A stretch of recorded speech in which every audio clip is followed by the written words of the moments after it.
Without మైదా without mayonnaise healthy వేలో మంచి ఎమ్మి pasta వేసి చూపిస్తా వచ్చేసేయండి వీడియోలోకి. ఫస్ట్ అయితే స్టవ్ పెట్టుకొని కడాయి పెట్టుకొని దాంట్లోకి ఆయిల్ వేసుకోవాలి. మరీ ఎక్కువ వేసుకోకుండా సరిపడా వేసుకుంటే సరిపోతుంది. ఆయిల్ మంచి హీట్ అయిన తర్వాత వెల్లుల్లి యాడ్ చేసుకోండి. వెల్లుల్లి ఎంత ఎక్కువ వేసుకుంటే అంత మంచి ఫ్లేవర్ ఉంటుంది పాస్తాకి.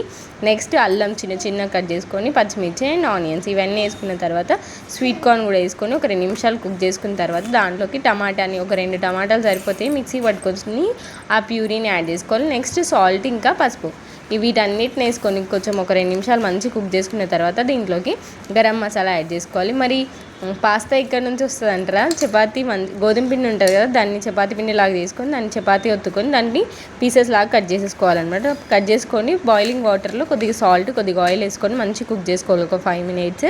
మొత్తం వాటర్ అంతా వడగట్టేసుకొని దాంట్లోకి చల్ల నీళ్ళు వేసేసి ఇంకొకసారి మంచిగా వంపేసి నీళ్ళు లేకుండా కొద్దిగా విడివిడిగా ఆరబెట్టుకుంటే మనకి పాస్తా రెడీ అయిపోతుంది అనమాట.